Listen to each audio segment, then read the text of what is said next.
There's something special about when a former player opens up about the club that shaped a big part of their footballing life. And that's exactly what happened with Neil McCann.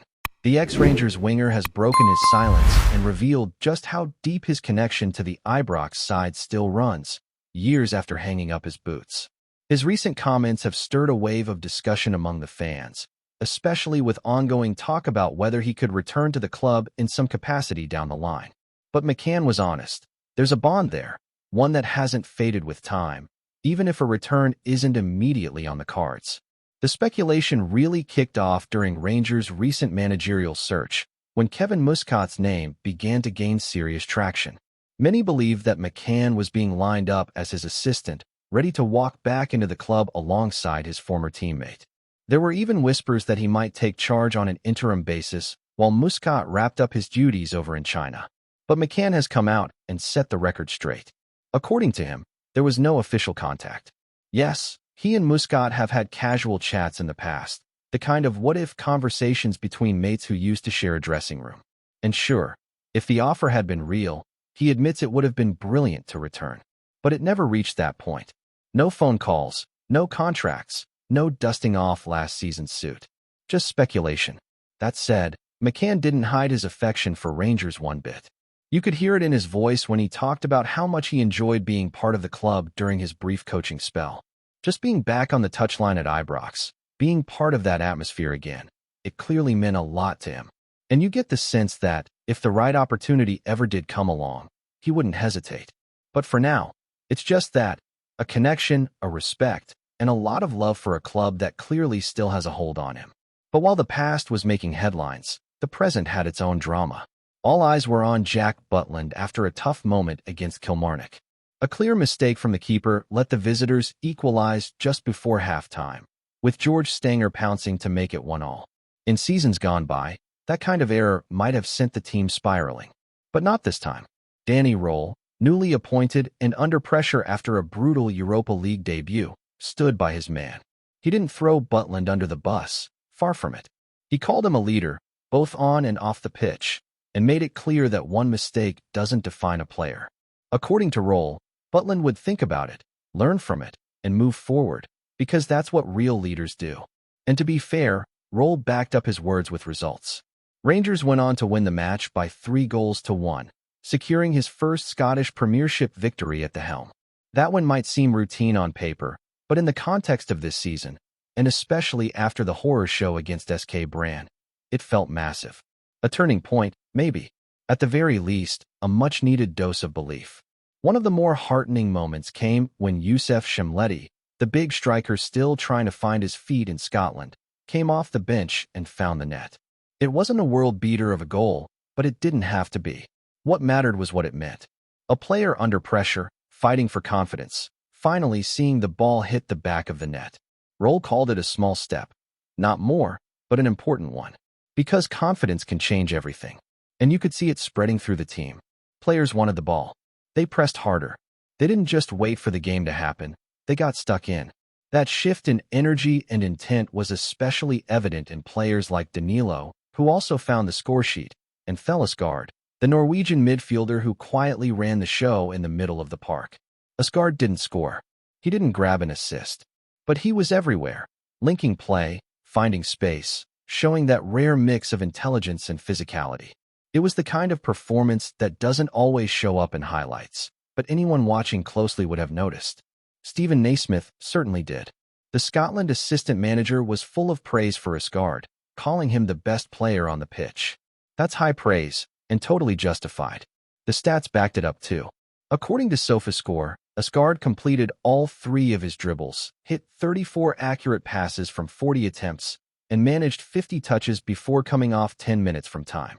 Quietly influential, full of purpose. It was the kind of display Rangers fans have been desperate to see from a midfielder all season. And it gave a glimpse of what this side could become under Roll if things start to click. Let's not sugarcoat it though. This season has been rough. The managerial merry-go-round since Steven Gerrard's exit has left the club lurching from one false dawn to another. Giovanni van Bronckhorst gave fans European memories to treasure, but the domestic consistency wasn't there. Michael Beale and Philippe Clement came and went without ever really convincing. And Russell Martin's short reign. Well, let's just say it left the fanbase angry and deflated.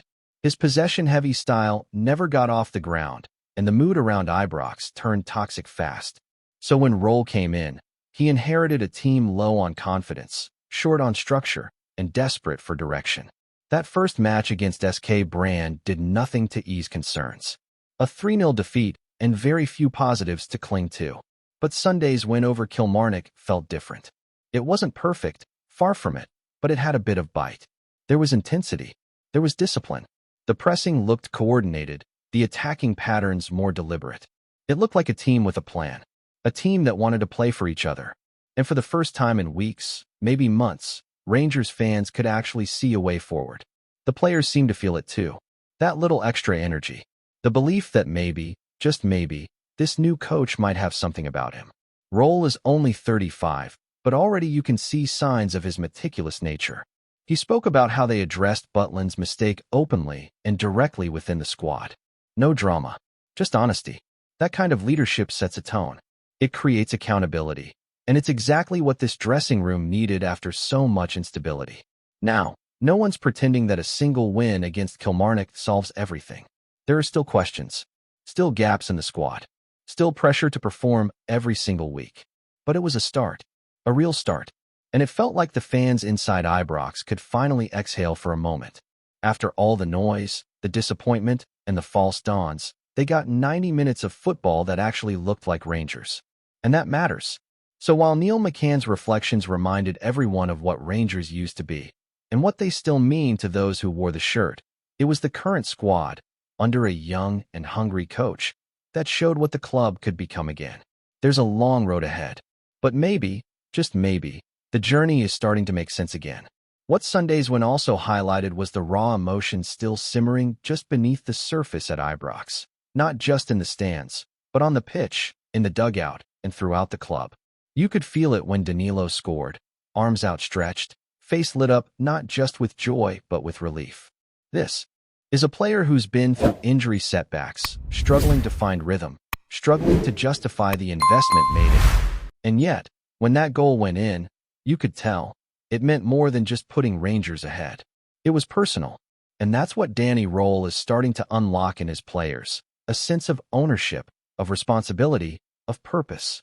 The truth is, when a team's been through as much as Rangers have in recent years, the managerial chaos, the constant criticism, the pressure of trying to chase a Celtic side that's been miles ahead domestically, you don't just fix things overnight. It takes a lot more than new tactics and a few fresh faces. It takes belief.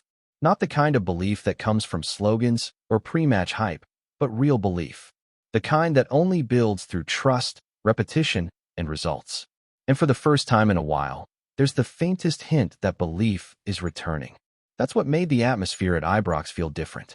The fans weren't just reacting to goals. They were urging the team forward from the first whistle. They recognized the work rate, the effort, the shape. There was still frustration when mistakes were made, like Butland's first-half error, but it wasn't venomous. It wasn't toxic. It was a fan base willing to give this project the benefit of the doubt, if only because for once, it looked like something was actually being built.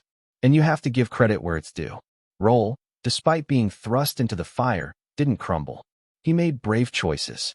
Starting Danilo up front after limited minutes was a risk, and it paid off. Bringing on Shimleti when the game was still in the balance could have gone either way, but it injected new energy. His substitutions made sense. His setup looked balanced. It was simple, yes, but sometimes that's exactly what's needed when a squad is trying to rediscover its identity. Get the basics right, build from there, and the rest will follow. One of the biggest challenges Roll now faces is consistency. We've seen Rangers teams produce one-off strong performances before, only to follow it up with flat, disjointed outings. That can't happen now. The upcoming fixtures are brutal, and the margin for error is gone. Celtic are not slowing down. Hearts and Aberdeen are clawing for relevance, and European fixtures continue to pile pressure onto the squad. Roll has to find a way to rotate without dropping the standard, to demand intensity without burning his players out. And most of all, he has to keep the dressing room united. That's why players like Isgard could be absolutely pivotal moving forward. He's not flashy, but he's efficient. He does the kind of work that goes unnoticed when things go wrong, but becomes invaluable when things start to click. His positioning, his movement between the lines, his ability to create space for others. All of that adds layers to a Rangers midfield that's often been accused of being too rigid and one-dimensional. And what makes his performance even more impressive is the fact that he's still adapting. New country, new league, new teammates. Yet he looked like he belonged. That speaks volumes. What also can't be ignored is the role of the crowd. Ibrox has always been a pressure cooker. It can lift a team to incredible heights or crush confidence when things go wrong. But when the fans feel like the players are giving everything, even if it's not perfect, they respond. That's what Sunday showed. When Rangers pressed high, when they threw themselves into tackles, when they refused to sit back after scoring, the supporters responded. There was noise. There was passion. And that kind of unity between stands and pitch can make all the difference in a season that's still in the balance. It's also worth noting that some of the criticism Jack Butland received was quickly drowned out by the faith role and the squad placed in him. That's culture change. That's leadership. Mistakes happen, especially in goal, where one misjudgment can undo 90 minutes of solid work. But when your manager comes out and calls you a leader, when your teammates don't flinch, when the fans give you a round of applause for a good catch in the second half, that tells you everything you need to know. Butland isn't just a keeper. He's part of the spine of this team. And if Rangers are going to climb back into title contention, they'll need him playing with freedom, not fear.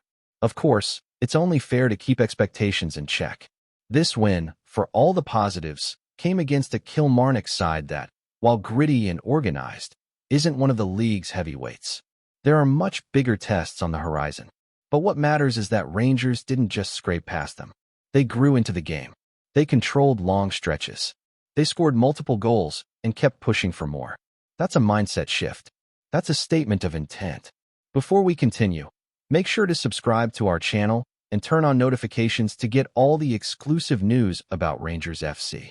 Don't overlook any details about your beloved team. It's crucial for Rangers FC fans. In a move that's already set tongues wagging across Ibrox, Rangers have reportedly secured the signature of John McGINN, and the whispers around town suggest this isn't just another signing. It's a statement. Sources close to the club hint that McGinn's arrival is expected to inject immediate leadership into the midfield, a zone that's been under the microscope since last season. Fans are buzzing with speculation. Could this be the missing piece for Giovanni van Bronckhorst's side to finally dominate both domestically and in Europe? McGINN, known for his tireless work rate and commanding presence, has long been praised for his ability to marshal the middle of the park, and insiders suggest that Rangers see him as the heartbeat of their squad moving forward. The murmurs suggest he'll take on the captain's mantle in midfield almost straight away, guiding younger talents and setting the tempo in every big clash. Though neither Rangers nor McGINN have spilled all the beans publicly, the rumor mill is already painting vivid scenarios. A midfield led by McGINN, linking defense and attack seamlessly, pressing opponents relentlessly, and bringing a level of grit and determination that has often been missing in crunch moments. Supporters at pubs from Govan to Glasgow's West End are reportedly already speculating on lineups, imagining how McGinn's signature driving runs and pinpoint passing might change the team's dynamic. And the timing? Perfect. With the season just around the corner, Rangers could be sending a message not only to Celtic, but to all challengers that they mean business. Those close to the dressing room hint that McGinn's presence will be felt immediately, with whispers of him taking a pivotal role in preseason fixtures and shaping the squad's approach from day one. If these rumors hold any weight, the Ibrox faithful could be witnessing the dawn of a midfield renaissance. Of course, until the official confirmation lands, it's all speculative, but in the world of Scottish football, speculation often feels like news, and right now, the chatter around McGINN is deafening. One thing seems certain. If these whispers are true, Rangers have just acquired not only a player, but a leader who could define the team's fortunes in the months ahead. Greetings, fans. Make sure to hit that like button and subscribe to the channel, as it's greatly appreciated by Rangers FC. And don't forget to share your thoughts on the news in the comments section below. Until the next video, stay tuned.